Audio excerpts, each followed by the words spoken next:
E aí, tudo bem com você? Me chamo Meigaron, sou cientista de dados sênior, trabalho na área de dados já há mais de 9 anos, apaixonado por educação, ensino. Esse aqui é um vídeo sobre os iniciantes que escolhem a forma errada de começar a estudar para entrar na área de dados e atuar principalmente como analista de dados. Tá? Eu tô falando especificamente de começar estudando programação Python. Programação Python é a última disciplina que um analista de dados deveria saber. Eu vou explicar para você o motivo, tá? Existem basicamente dois motivos que explicam por que começar pelo Python não é uma boa ideia, principalmente para um analista de dados. E se você ainda está em dúvida se a área de dados é para você ou se o analista de dados é a melhor opção para você, eu vou deixar na descrição desse vídeo um link para você marcar um call com uma pessoa da minha equipe, que é especializada em recrutamento e carreira. Ela vai fazer uma avaliação de perfil junto com você, para que você tenha uma terceira opinião, uma segunda opinião sobre qual é a profissão de dados mais adequada para o seu perfil. O call é gratuito, tá? Mas o agendamento ele esgota muito rápido, por causa da limitação de horários. Então garanta o seu horário mais rápido possível antes que se esgote, tá? Bom, o primeiro motivo pelo qual iniciar pelo Python não é uma boa ideia tem a ver com esse gráfico aqui, que é um gráfico de habilidades/desafios que foi desenvolvido por um psicólogo chamado Mihaly. Tá? Ele é uma pessoa que criou essa ideia de estado de fluxo. Ele é um psicólogo que morou muito tempo nos Estados Unidos, né? Ele já não é vivo mais, mas ele trouxe aqui uma relação que explica principalmente por que muitas pessoas desistem de estudar, desistem de terminar uma faculdade ou param um curso no meio do caminho. Ele explica, fica muito claro depois que a gente conhece esse gráfico aqui, por que isso acontece, tá? Basicamente o que ele quis dizer aqui é que existe um certo limite com relação ao desafio que você pode fazer, e esse limite depende do nível das suas habilidades. Então, por exemplo, esses desafios aqui é o tamanho do problema que você tem para resolver, ou o tamanho do desafio que você quer começar a fazer para poder superar. E as habilidades é aquilo que você efetivamente consegue fazer, né? Então, por exemplo, quando você está aqui no estado A1, você tem poucas habilidades, mas o seu desafio também é baixo. Então, aqui já está ajustado o nível do desafio com relação ao nível da habilidade que você tem. Depois disso, você pode aumentar as suas habilidades, ou seja, você aprende pra caramba, você desenvolve, você fica bom, você aperfeiçoa. E aí aquele desafio, se você continuar resolvendo o mesmo desafio, ele vai acabar sendo um tédio para você. Por quê? Porque você não vai aprender nada mais com ele. Isso aqui explica, por exemplo, quando você está numa empresa há muitos anos e você não tem nada de novo para poder resolver. Você tem aquele sentimento de, poxa, não estou aprendendo mais nada. Esse sentimento vem dessa explicação.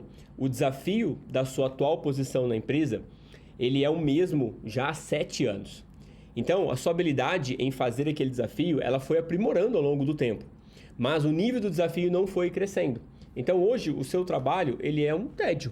Você não aprende mais nada de novo, você faz sempre a mesma coisa, e você já está tão bom em fazer o seu trabalho que aquilo não te anima mais, né? Você não chega mais na segunda-feira de manhã com vontade de trabalhar. Você, na verdade, começa a procurar os culpados e um sentimento de insatisfação profissional começa a passar, a invadir você mesmo, porque aquilo já não te agrada mais, aquilo já não evolui as suas habilidades. E muitos de nós, pessoas que trabalham com tecnologia, gostam de progredir, gostam de ver progressão, gostam de crescer. Eu mesmo, se eu não estiver progredindo, eu procuro alguma coisa, algum desafio para eu realmente aumentar o nível das minhas habilidades, porque eu quero me sentir evoluindo. Quero que todo dia, eu preciso evoluir para ficar cada vez melhor.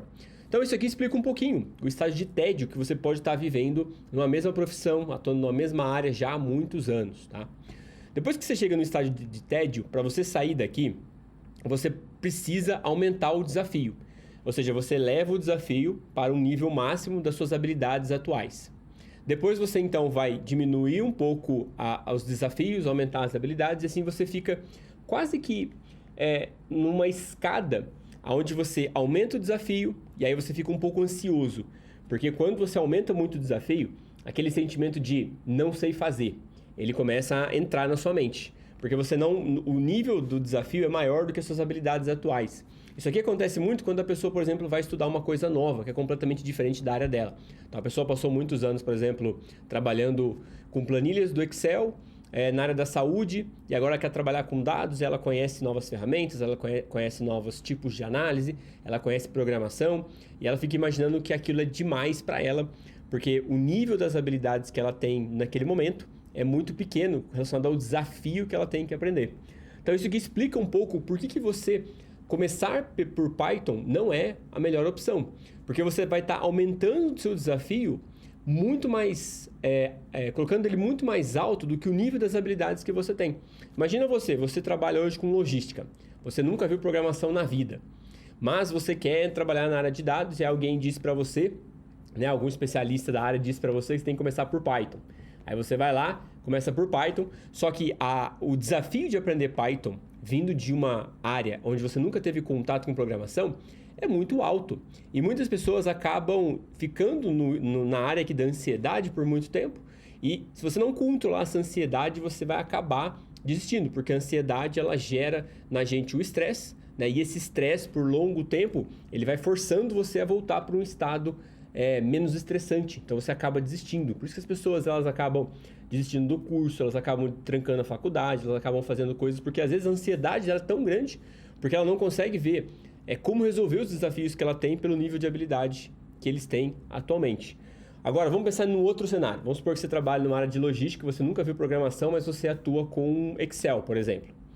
Então, levar o primeiro desafio como sendo um aperfeiçoamento no Excel está muito mais próximo das suas habilidades do que programação. É como se você estivesse aqui no A1 e você aumentasse só um pouco em direção ao A3. Ou seja, você não saiu dessa área branca. Você não está na área aqui de ansiedade, você está na área de fluxo, que é o cenário perfeito. Você aumenta um pouco o seu desafio, desenvolve as suas habilidades, aumenta o desafio, desenvolve as habilidades, aumenta o desafio, desenvolve as habilidades, aumenta o desafio, desenvolve as habilidades, aumenta o desafio, desenvolve as habilidades, à medida que você vai crescendo. Então, você vai se mantendo dentro do estado de fluxo. Você não está nem na área da ansiedade, onde você olha para aquilo que você tem que aprender e fala assim, cara, não tenho a menor ideia de como aprender isso, eu nem sei se eu sou capaz de aprender isso. Ou você está no tédio, do tipo, eu já aprendi programação, eu já aprendi um monte de coisa, agora eu entrei aqui nesse curso, por exemplo, e tem um monte de coisa que eu já vi, que eu já aprendi. E aí você entra num estado de tédio porque aquilo não te agrega nenhum valor do que você já sabe. Não te agrega nada além do que você já sabe. É o famoso pessoa que busca conteúdos para sênior e acaba comprando cursos focados para iniciantes. E aí ela jogou o dinheiro fora porque ela entrou num estado de tédio, na verdade. E obviamente você como aluno, quem tem que determinar esse nível de desafio e habilidade não é você, mas é a instituição que você escolheu. Ou seja, eles vão dizer para você a sequência correta para você começar. Então eles têm que pensar nisso. Poxa, da onde está vindo o meu aluno?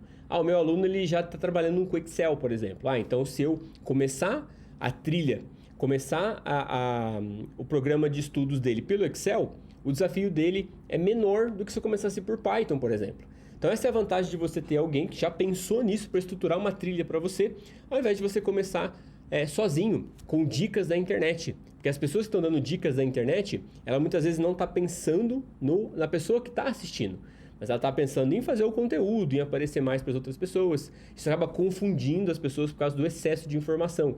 Então cada um fala uma coisa, todo mundo está falando de Python, porque Python tem tudo a ver com tecnologia tem a ver com inteligência artificial, todo mundo quer trabalhar com inteligência artificial para não perder as oportunidades do futuro. Aí você começa com Python, só que Python tem um nível de desafio muito maior que as suas habilidades, porque está muito longe daquilo que você vive no dia a dia. Você começa e aí você não consegue aprender, aí você começa a ter dúvidas se a área de dados é para você ou não, aí você desiste. Você desistindo, você perde grandes oportunidades profissionais no futuro, aí todo mundo está evoluindo, seus amigos crescendo, o pessoal trabalhando no home office, ganhando bem, e você continua estagnado na mesma profissão já há muitos anos, com um nível de tédio enorme, porque seu trabalho não tem mais desafios. Seu nível de habilidade ficou tão alto com relação ao seu desafio que você não aprende mais nada. Então, isso acontece muitas vezes porque você começou errado, ou porque a pessoa que você confiou para entregar a sua formação futura, ela iniciou você de uma forma errada. Por isso você começa errado e acaba desistindo e jogando todo um futuro numa profissão nova fora, porque você simplesmente começou errado. Bom, então esse aqui explica um pouquinho por que começar com Python não é um bom caminho, tá? Existe também uma segunda explicação, que é a utilização do Python dentro da área de dados. Por exemplo, quando você vai trabalhar com dados, a gente nunca vai fugir daquele esquema que eu sempre desenho aqui para você. A gente tem a fonte de dados, e na fonte de dados a gente tem aqui também é a área de negócio, que é o usuário final que vai usar esses dados. Entre essas duas partes aqui, você tem os profissionais que coletam dados dessa fonte, analisam esses dados e geram os dashboards para a área de negócio.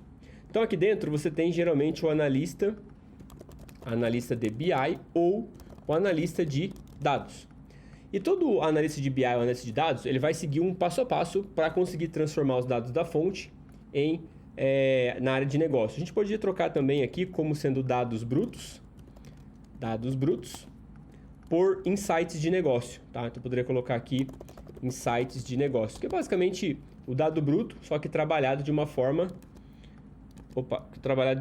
que a pessoa consiga entender, né? Então você tem os insights dos insights de dados aqui, ou insights da área, né? E para eu fazer esse processo, levar os dados brutos para os insights da área, o que eu tenho que fazer? Eu tenho uma sequência de passos, tá? E a sequência de passos, ela não varia muito além dessa aqui, ó. Então eu vou coletar os dados. Essa coleta de dados você pode fazer o download da plataforma que a empresa armazena os dados, ou você pode consultar o banco de dados da empresa. Enfim, depois você faz um tratamento de dados. Depois você faz aqui uma limpeza dos dados. Depois você faz uma análise de dados. Por último, você faz uma visualização de dados. E depois uma apresentação dos insights. Então, para você gerar valor na área de dados, o caminho vai ser esse aqui. Não vai mudar muito, tá? O que muda aqui é a coleta. Então, tem empresas onde você vai fazer o download de um arquivo CSV da base de dados da empresa. Uma outra empresa, você vai receber essa planilha. Uma outra empresa, eles vão te dar o acesso ao banco de dados para você fazer a sua coleta. O tratamento e a limpeza que você vai fazer depende também dos dados. Então, você vai ter que trabalhar com dados sujos, dados faltantes, dados duplicados. Depois você vai analisar os dados usando os 4 tipos de análise de dados, começando com a descritiva, diagnóstica, preditiva e depois a prescritiva. Você vai analisar os dados, durante a análise você vai encontrar os insights, e esses insights você vai, de maneira visual, expor para a área de negócio através de uma ferramenta de visualização, Power BI, Tableau e assim por diante. E você vai fazer uma apresentação para as pessoas. Olha, analisei os dados aqui, e aí eu encontrei essa tendência, essa outra, essa daqui e assim por diante. Portanto, se nós fizermos essa ação, nós temos aí uma possibilidade de aumentar o faturamento, diminuir o custo, ou automatizar tarefas e assim por diante. Então, você vai fazer uma apresentação para a área de dados. E essa apresentação aqui, o seu supervisor da área, ele vai dizer para você, olha, gostei muito dessa apresentação e eu quero que esses insights que você mostrou, eu quero que você coloque para atualizar todos os dias. Então, a sua análise ela sai de uma fase 1, que é a fase da análise, e vai para uma fase 2, que é a fase da automação. Nessa fase 2 aqui da automação, o seu principal objetivo é fazer com que essa análise, que todo mundo gostou até então, ela seja automatizada todos os dias. Então, é nesse momento aqui que você vai usar uma ferramenta como o Python, por exemplo. Então, você vai vir aqui e vai usar uma ferramenta como Python. Essa ferramenta de Python ela vai ajudar você a atualizar ou automatizar o relatório. Obviamente, existem outras ferramentas além do Python para você automatizar, mas Python ele entra basicamente aqui. Um outro momento que Python também faz parte da fase 1 é quando você trabalha numa empresa que ela já tem um desenvolvimento, uma maturidade analítica um pouco mais alta e um volume de dados muito grande. Então, por exemplo, o iFood é uma empresa referência em tecnologia também e eles trabalham com milhões de dados porque as entregas são muito volumosas, né? Você tem um volume muito grande ali de entregas. Então, muito provavelmente, os analistas de dados que trabalham no iFood, eles não vão conseguir fazer o tratamento e limpeza de dados dentro do Excel. Por quê? Porque o Excel tem um limite de linhas, que varia em torno de 1 milhão. Talvez 1 milhão de linhas é o que eles fazem em menos de 1 hora. Então, você vai precisar de uma ferramenta mais robusta para poder fazer a parte 1, a fase 1 da análise de dados. Aí, você utiliza Python. Mas são poucas empresas que têm essa volumetria de dados. Grande maioria você consegue resolver com ferramentas mais simples, como o Excel.